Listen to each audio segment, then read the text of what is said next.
जय श्री कृष्णा। जब अर्जुन युद्ध के मैदान में अपने ही परिजनों को देखकर अपना धनुष रख देते हैं और कहते हैं कि मैं अपने सगे संबंधियों से युद्ध नहीं करूंगा, तब भगवान श्री कृष्ण अपना मार्गदर्शन करते हुए अर्जुन को भगवत गीता के बारे में बताते हैं। दोस्तों, मैं धर्मेंद्र भगवत गीता के प्रथम अध्याय की 7 मुख्य बातें जो कि हमारे जीवन में काम आने वाली है प्रस्तुत कर रहा हूँ। चाहे शत्रु हो या शत्रु के जैसी दिखने वाली समस्या, हमें उसके बारे में सब कुछ जानना चाहिए। समस्या के हर भाग के बारे में हमें अच्छे से मालूम होना चाहिए। समस्या के बारे में जानने के बाद अब बारी आती है अपने बारे में जानने की। आप अपने किन किन कार्यों में निपुण हैं, आपका स्ट्रॉन्ग पॉइंट क्या है, जिससे कि आप उस समस्या के ऊपर विजय प्राप्त कर सकते हैं।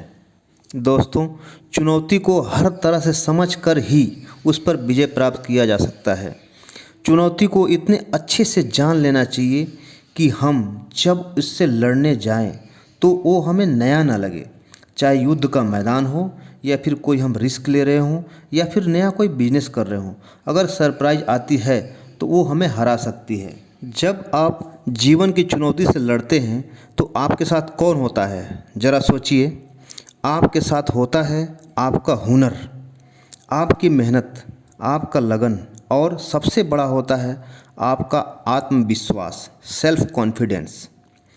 अपनी बहुमूल्य चीज़ को तब तक बचा कर रखनी चाहिए जब तक कि आप युद्ध में या फिर किसी बिजनेस में उस पर विजय प्राप्त न कर लें।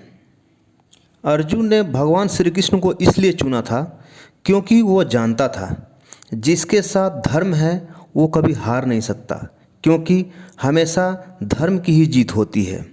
समस्या चाहे कोई भी हो, पर्सनल या बिजनेस से रिलेटेड समस्या हो, हमें उस समस्या या बिजनेस के बीच में खड़े होकर समझना चाहिए, परखना चाहिए।